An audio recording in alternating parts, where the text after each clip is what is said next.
ਤੇ ਸ਼ਰਮੀ ਦੇ ਹਲਵੇ ਨਾਲੋਂ ਨਾ ਘਰ ਦੀ ਕੁੱਟੀ ਚਟਣੀ ਮਿਰਚ ਚੰਗੀ ਹੈ। ਇਸੇ ਤਰ੍ਹਾਂ ਹੀ ਕਈ ਬੰਦੇ ਜਿਹੜੇ ਆ ਨਾ ਸੁੱਕੀ ਚਦਰਾ ਦੇ ਵਿੱਚ ਹਲਵੇ ਪਿੱਛੇ ਪੈ ਜਾਂਦੇ। ਮੁੰਡਾ ਸੀ ਇੱਕ ਤੇ ਉਹਨੂੰ ਸ਼ੌਕ ਪੈ ਗਿਆ ਗੱਡੀ ਦਾ,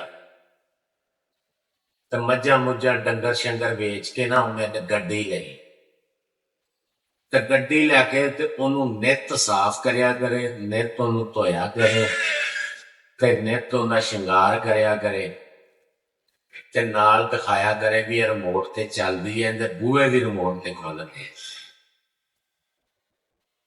ਤੇ ਕੁਛ ਦਿਨ ਲੰਘੇ ਤੇ ਮੈਨੂੰ ਕਹਿੰਦਾ ਵੀ ਮੈਂ ਨਾ 2 ਕਿਲੋ ਦੁੱਧ ਲਾਉਣਾ ਤੇ ਗਿਆ।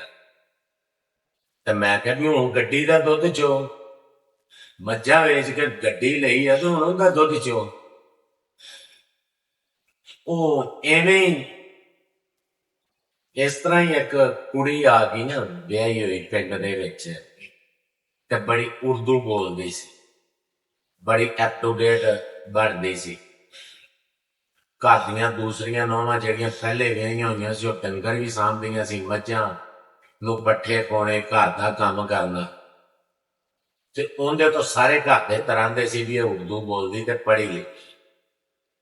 ਕੁਛ ਦਿਨ ਗੁਜ਼ਰੇ ਤੇ ਉਹਨਾਂ ਦੇ ਪਿੰਡ ਦੇ ਹਸਪਤਾਲ 'ਚ ਸੀਟਾਂ ਆ ਗਈਆਂ ਆ ਪੋਲੀਓ ਪਿਆਉਣ ਵਾਲਿਆਂ, ਆ ਜਿਹੜੇ ਪੋਲੀਓ ਨਹੀਂ ਪਿਆਉਂਦੀਆਂ ਇਹ ਸੀਟਾਂ ਆ ਗਈਆਂ। ਤੇ ਉਹਨੂੰ ਕਹਿੰਦੇ ਵੀ ਤੈਨੂੰ ਭਰਤੀ ਕਰਾ ਦਈਏ, ਤੂੰ ਕਹਿੰਦੀ ਵੀ ਮੇਰੀਆਂ ਡਿਗਰੀਆਂ ਨਹੀਂ ਲੱਗਦੀਆਂ।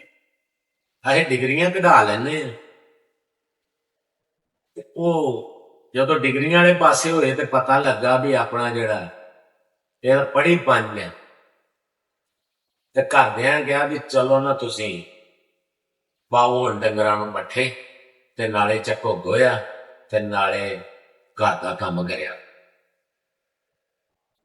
ਇਸੇ ਚਦਰਾ ਦੇ ਵਿੱਚ ਹੀ ਨਾ ਇੱਕ ਮਾਈ ਜਾਂਦੀ ਦੁਕਾਨ ਤੇ ਦੁਕਾਨ ਤੇ ਜਾ ਕੇ ਵੇਖਦੀ ਇੱਕ ਬਿੱਲੀ ਹੈ ਨਾ ਜਿਹੜੀ, ਉਹ ਪਿਆਲੇ ਦੇ ਵਿੱਚ ਆਪਣਾ ਦੁੱਧ ਪੀ ਰਹੀ ਹੁੰਦੀ, ਤੇ ਪਿਆਲਾ ਬੜਾ ਨਾਯਾਬ ਹੁੰਦਾ। ਮਾਈ ਪਿਆਲੇ ਤੇ ਬੇਈਮਾਨ ਹੋ ਜਾਂਦੀ। ਮਾਈ ਬਾਬੇ ਤੋਂ ਪਹਿਲੇ ਸੌਦਾ ਲੈਂਦੀ ਹੈ, ਤੇ ਸੌਦਾ ਲੈ ਕੇ ਤੇ ਜਿਹੜਾ ਨਾ ਬਾਬੇ ਨੂੰ ਕਹਿੰਦੀ ਵੀ ਬਾਬਾ ਬਿੱਲੀ ਵੇਚਣੀ ਹੈ, ਤੇ ਬਾਬਾ ਕਹਿੰਦਾ ਵੇਚ ਲਾਂਗੇ। ਬਾਬੇ ਨੂੰ ਕਹਿੰਦੀ ਕਿੰਨੇ ਪੈਸੇ? ਬਾਬਾ ਕਹਿੰਦਾ 300 ਰੁਪਏ।